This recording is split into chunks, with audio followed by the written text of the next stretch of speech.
দেড় লাখ টাকা নিয়ে যদি আপনি সুজুকি জিক্সার মনোটন কিনতে মার্কেটে আসেন, তাহলে এই ভিডিওটা ১ সেকেন্ডও স্কিপ করবেন না। কারণ আজকে আমি আপনাদের এমন একটা বাস্তবতা দেখাবো যেটা অনেকেই ভিডিওতে দেখান না। আজকে আমার একজন সাবস্ক্রাইবার ভাইকে নিয়ে এসেছি জিক্সার মনোটন কিনতে। কিন্তু শেষ পর্যন্ত কি আমরা তার বাজেটের মধ্যে ভালো কন্ডিশনের বাইক পেয়েছি নাকি বাজেটের কারণে খালি হাতেই ফিরে যেতে হয়েছে? আজকের এই ভিডিওটা দেখার পর আপনারা বুঝে যাবেন ১.৫ লাখ টাকার বাজেটে আসলে কি ধরনের ১৫০ সিসির বাইক পাওয়া যায়। কোনটা নেওয়া উচিত আর কোনটা একদম এড়িয়ে চলা উচিত।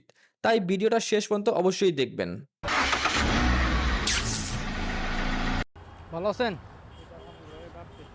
মনিটর নিবেন না? বাজেট কিরকম রাখছেন? আসলে ভালো আছেন ভাই? বাজেট কিরকম রাখছেন? ভাই ১.৫০ সর্বোচ্চ? এর মধ্যেই আর কি, একটু এদিক ওদিক আর কি।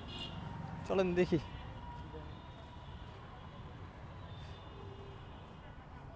এটা কি অন টেস্ট? এদের ছেঁড়া বেড়া অবস্থা। ভাই একটু বাজেট উপরে হইলে ভালো হয় বুঝছেন? মানে 50 তো পাইবেন কিন্তু ভালো গাড়ি একটু আশা করি আর কি। আজকে আমি বের হয়েছি আমার একজন সাবস্ক্রাইবার ভাইয়ের জন্য একটি সুজুকি জিক্সার মনোটন বাইক খুঁজতে। তার বাজেট সর্বোচ্চ ১,৫০,০০০ টাকা। তবে খুব ভালো কন্ডিশনের বাইক পেলে প্রয়োজন হলে সামান্য বাজেট বাড়াতেও রাজি আছেন। অনেকেই আমাকে ফোন করেন বা মেসেজ দেন, ভাই ১.৫ লাখ টাকার মধ্যে ১৫০ সিসির একটা বাইক ভালো পাওয়া যাবে? বিশেষ করে জিক্সার মনোটন অথবা টিভিএস 4বি নিয়ে সবচেয়ে বেশি প্রশ্ন আসে। আমি তখন সবাইকে একটা কথাই বলি, আপনি যদি সত্যি ভালো কন্ডিশনের ১৫০ সিসির বাইক নিতে চান তাহলে জিক্সার মনোটনের জন্য মোটামুটি ১,৬০,০০০ থেকে ১,৬৫,০০০ টাকা এবং টিভিএস 4বি এর জন্য প্রায় ১,৬৫,০০০ থেকে ১,৭০,০০০ টাকা বাজেট রাখা উচিত। আজকে সেই কথারই বাস্তব প্রমাণ আপনাদের সামনে তুলে ধরতে যাচ্ছি। আমি চেষ্টা করব ১,৫০,০০০ টাকার মধ্যে আসলে কি ধরনের জিক্সার পাওয়া যায়, সেই বাইকের কন্ডিশন কেমন, নেওয়া উচিত কিনা আর নিলে অতিরিক্ত কি কাজ করাতে হতে পারে সবকিছু বাস্তবভাবে দেখানোর। তাই ভিডিওটি শেষ পর্যন্ত অবশ্যই দেখবেন। আশা করি যারা ১৫০ সিসির সেকেন্ড হ্যান্ড বাইক কেনার পরিকল্পনা করছেন তাদের জন্য আজকের ভিডিওটা অনেক কাজে আসবে। আর যদি আমার এই ধরনের বাস্তব ও তথ্যভিত্তিক ভিডিও ভালো লাগে তাহলে ইউটিউব থেকে দেখলে অবশ্যই চ্যানেলটি সাবস্ক্রাইব করবেন। আর ফেসবুক থেকে দেখে থাকলে পেজটি ফলো করে ভিডিওটি শেয়ার করে দেবেন। আপনাদের একটি সাবস্ক্রাইব, একটি ফলো এবং একটি শেয়ারই আমাকে আরো ভালো কনটেন্ট বানানোর অনুপ্রেরণা দেয়। শেষ করে নিলে আপনি জিতবেন সুতরাং, কারণ সব মানুষ এখানে জিততে আসে। জিততে পারবেন কিন্তু কমার ব্যাস। কিন্তু ওইসব গাড়ি নিলে একটু মনে করেন এইসব টাঙ্কি টুঙ্কি মনে করেন যে কোটিং করেন অলরেডি। এটা ২৩-এর ১১ মাসের ডেট পাস কেনা হয়েছে ২৩-এর ডিসেম্বরে। ২৪-এর ডিসেম্বরে।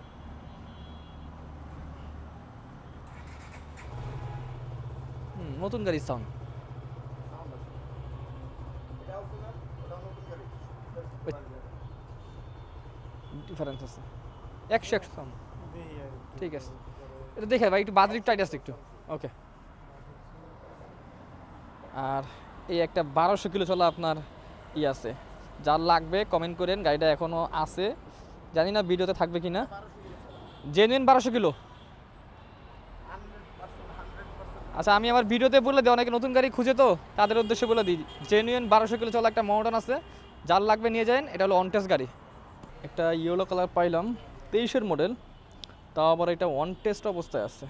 সাউন্ড একটু চেক করি।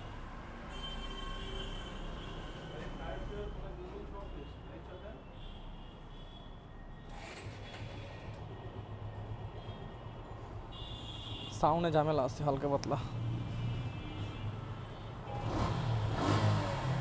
হ্যাঁ, কন্ডিশন ডিপেন্ড করে বলি না। এর আগেও একটা গাড়ি দেখছি, আপনারা দেখছেন হয়তো। ওইটার কন্ডিশন আর এটার কন্ডিশন অনেক তফাৎ, হাতে আর বিঘাতে তফাৎ। এটা ফাইনাল কত যাবে ভাই? এটা ফাইনাল কত কত? একদম ফাইনাল মানে হাতে কিছু রাখেন, বাজার অনেক সীমিত আমাদের। যদি হয় জ্বালাম আর কি খোদা। হ্যাঁ 50। ও, টাঙ্কি কি অবস্থা আছে? ফ্রেশ। আচ্ছা আচ্ছা, চলে। লাইট আনছেন? তাক দেখা লাগবে না আর।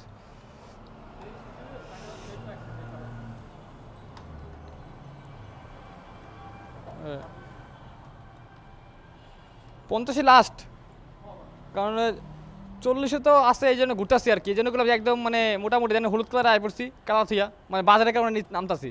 সত্যি বলতে সেকেন্ড হ্যান্ড বাইকের মার্কেটে এসে যখন দেখি বাজেটের কারণে ভালো কন্ডিশনের বাইকটা নেওয়া যাচ্ছে না, চারপাশে এত সুন্দর সুন্দর বাইক থাকে কিন্তু শুধু বাজেটের সীমাবদ্ধতার কারণে আমাকে নিচের মডেল অথবা তুলনামূলক খারাপ কন্ডিশনের বাইক দেখাতে হয়, এই বিষয়টা আমার কাছেও কষ্টের। এই কারণেই আমি সবসময় একটা কথাই বলি, সম্ভব হলে একটু অপেক্ষা করুন অথবা সামান্য বাজেট বাড়ান, কিন্তু চেষ্টা করুন ভালো কন্ডিশনের একটা বাইক নেওয়ার। কারণ আমি চাইলে আপনার বাজেট অনুযায়ী যেকোনো একটা বাইক কিনে দিতে পারি। এতে আমার কোনো সমস্যা নেই। টাকা আপনার, বাইকও আপনার। কিন্তু কয়েকদিন পর যদি সেই বাইক নিয়ে সমস্যা হয় আর আপনি বলেন, "আবির ভাইয়ের কাছ থেকে বাইক নিয়েছিলাম কিন্তু ভালো হয়নি।" বিশ্বাস করুন এই কথাটা আমার জন্য খুবই কষ্টের। এই কারণেই অনেক সময় আমি অনেককেই না করে দেই বা অপেক্ষা করতে বলি। কেউ দয়া করে বিষয়টা খারাপভাবে নেবেন না। আমি এটা করি শুধুমাত্র আপনাদের ভালোর জন্য। প্রতিদিন বিভিন্ন বাজেটের বাইক দেখি এবং কিনি। তাই কোন বাজেটে কেমন কন্ডিশনের বাইক পাওয়া যায় সে সম্পর্কে আমার একটা বাস্তব ধারণা আছে। সেই অভিজ্ঞতা থেকেই আমি অনেক সময় বলি, এই বাজেটে এখন না, আরেকটু অপেক্ষা করেন। এখন অনেকেই প্রশ্ন করতে পারেন, তাহলে আজকে এই ভাইদের নিয়ে মার্কেটে কেন আসলেন? আসলে সবাই আগে থেকেই আমার মাধ্যমে বুকিং করে আসেন না। অনেকেই মার্কেটে এসে বাইক দেখতে দেখতে আমাকে ফোন দেন। যদি দেখি আমি কাছাকাছি আসি তাহলে সময় মিললে তাদের সঙ্গে গিয়ে বাইক দেখে দেই। আজকেও ঠিক এমনটা হয়েছে। আমি আগে থেকেই মার্কেটে ছিলাম, উনারা পরে এসে আমার সঙ্গে যোগাযোগ করেছেন। যদি আগে থেকে জানতাম যে উনার বাজেট ১,৫০,০০০ টাকা তাহলে হয়তো আজকে আসতে বলতাম না। বরং আগে থেকেই বলতাম আরেকটু বাজেট বাড়িয়ে তারপর আসেন। তাহলে আপনাকে আরো ভালো কন্ডিশনের বাইক দেখাতে পারবো। তো শেষ পর্যন্ত এই ভাইকে আজকে বাইক না নিয়ে ফিরে যেতে হলো। এখন আমি আপনাদের দেখাবো কেন ওনার জন্য পছন্দমতো সুজুকি জিক্সার মনোটন খুঁজে দিতে পারলাম না। কারণ আমি সবসময় একটা কথাই বলি, সবকিছু নির্ভর করে বাজারের উপর, আমার উপর নয়। অনেকেই আমাকে এতটা বিশ্বাস করেন যে ভাবেন আবির ভাই থাকলে যেকোনো বাজেটে যেকোনো বাইক পাওয়া সম্ভব। কিন্তু বাস্তবতা একটু ভিন্ন। আমার কাজ হলো আপনাদের সামনে ভালো মন্দ সবকিছু পরিষ্কারভাবে তুলে ধরা। কোন বাইক নেওয়া উচিত, কোনটা এড়িয়ে চলা উচিত, সেটা আমি অবশ্যই বলবো। কিন্তু একটা বিষয় আপনাদের মেনে নিতেই হবে। ভালো জিনিসের দাম একটু বেশি আর কম দামের জিনিসে কোনো না কোনো কমতি থাকবেই। আপনারা এতক্ষণ দেখলেন ১,৫০,০০০ টাকার বাজেটে আমরা একটি ভালো জিক্সার মনোটন নিতে পারলাম না। এবার আমি আপনাদের দেখাবো আরেকটি জিক্সার মনোটন কত টাকায় নেওয়া হয়েছে, কি কন্ডিশনের আর কেন সেই বাইকটি নেওয়া সম্ভব হয়েছে। তাই ভিডিওটি শেষ পর্যন্ত অবশ্যই দেখবেন, তাহলে বাস্তবতা নিজের চোখেই দেখতে পারবেন এবং বুঝতে পারবেন। কেন আমি বারবার বলি সম্ভব হলে একটু বাজেট বাড়িয়ে ভালো কন্ডিশনের বাইক নিন। কারণ একটি ভালো সিদ্ধান্ত আপনাকে ভবিষ্যতে অনেক অপ্রয়োজনীয় খরচ ও ঝামেলা থেকে বাঁচিয়ে দিতে পারে। তো ফাইনালি আমরা একটা মনোটন চুজ করলাম। সো আগে চালাই গাড়িটা, তারপরে কথা বলতেছি বাকি সব কিছু। গাড়ি দেখছি বাট ভিডিও করিনি ভাই, বুঝতে পারছেন?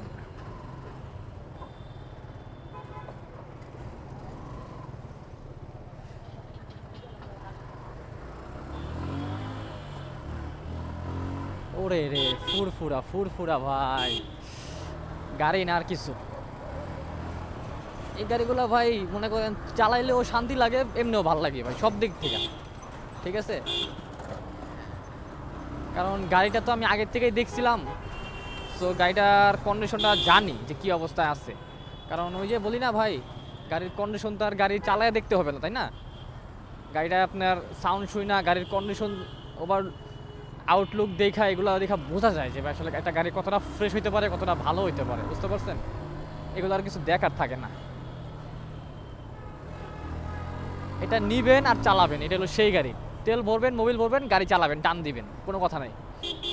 যাই হোক, এই গাড়িটার সম্পর্কে বলি, এটা হলো আপনার 24-এর ম্যানুফ্যাকচার, 25-এর মডেল, মানে 25-এ কেনা হয়েছে আর কি। সো গাড়িটা আপনার চলছে 5,088 কিলোমিটার। এখন ভাই এখন টেম্পারিং হইতে পারে কিছুটা, ঠিক আছে? তো আমরা আইডিয়া করেছি যেহেতু 25-এর গাড়ি আর কত টেম্পারিং হইতে পারে, সাউন্ড কন্ডিশন দেখা বুঝতেছি এবং গাড়িটার লুক দেখা বুঝতেছি এটা কতটুকু টেম্পারিং হইতে পারে। চাকার কন্ডিশন, ডিস্ক কন্ডিশন, অনেক কিছু আছে, বুঝতে পারছেন? এটা মিটার টেম্পারিং ধরার জন্য। সো সেই আইডিয়া করে বুঝলাম যে এটা সর্বোচ্চ যদি জুলুম হয় এটা আপনার 8-9 হাজার, 10,000, সর্বোচ্চ গেলে 10,000 আমার আইডিয়া। কারণ যেহেতু ভাই আমার কাছে মেশিন নাই, সেক্ষেত্রে আমি আপনাকে 100 বলতে পারতেছি না। তো এই হলো কথা। আর দ্বিতীয়ত আপনার গাড়িটা ওয়ান টেস্ট, যেটা বললাম 25-এর কেনা গাড়িটা। সো এই গাড়িটা আমাদের কাছে আস্কিং যাই ছিল, বাট আমরা একদম দামাদামি করে একদম ফিক্সড অ্যান্ড ফুল মনে করেন দাম, মানে আমাদের কাছে কনফার্ম হয়েছে।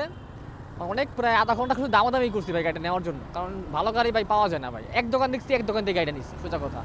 কারণ ভাই অনেক সময় হয়েছে কি, গাড়ি দেখছি আমরা অপশন বেটার করার জন্য যে আর একটু কিছু কম পাই কিনা, ওরকম করতে গেছি, আইসা দেখি যে ভাই গাড়ি নেই।